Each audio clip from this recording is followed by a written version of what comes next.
Four-time Formula One world champion Sebastian Vettel is on the cusp of a switch from red to pink, with rumours rife that the 33-year-old will sign a contract with Racing Point in Belgium to lock him in at the soon-to-be Aston Martin works squad on a 3-year deal from 2021.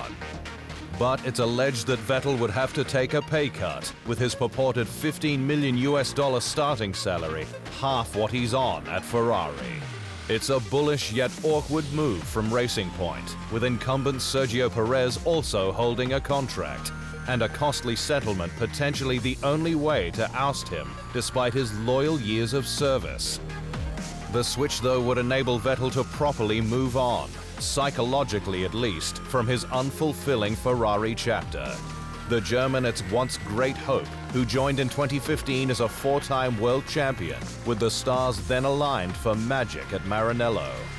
With memories of Michael Schumacher, the man he hoped to emulate, as he exited the Scuderia's Fiorano forecourt for his first laps in a red car, Fernando Alonso's F1 2012 that he beat to the title.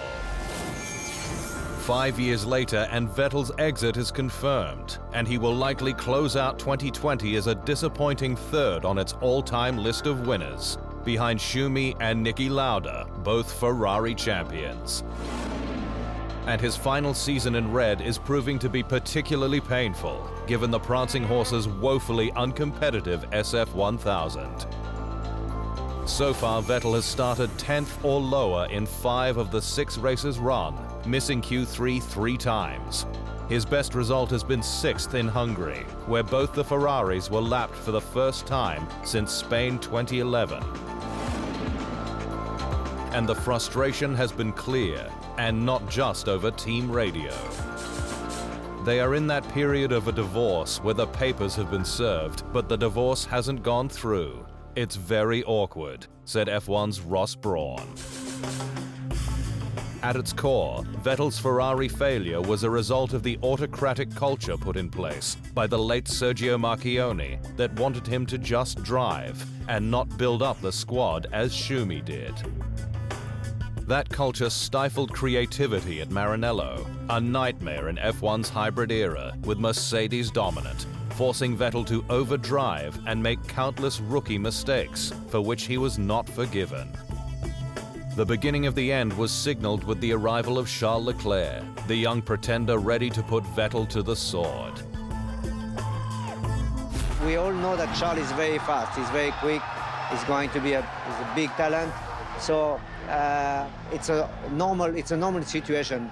But on the media, you always support the young guy, which is normal because it's part of life. So that is difficult to accept, and we all know that. I had my advantage with Niki, with other drivers, and then a little bit more difficult when Ayrton came.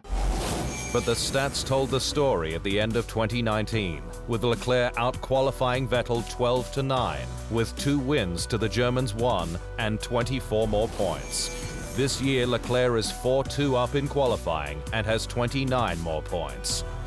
A switch to Aston Martin would likely see Vettel unleashed and reinvigorated, perhaps returning the wide-eyed wonder that characterized his first foray in the sport via a test with Williams. The massive power of the engine, over the straight is just acceleration like hell. It was unbelievable.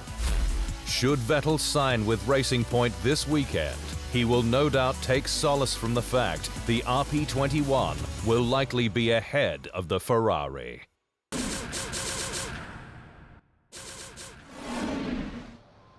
Thanks for watching.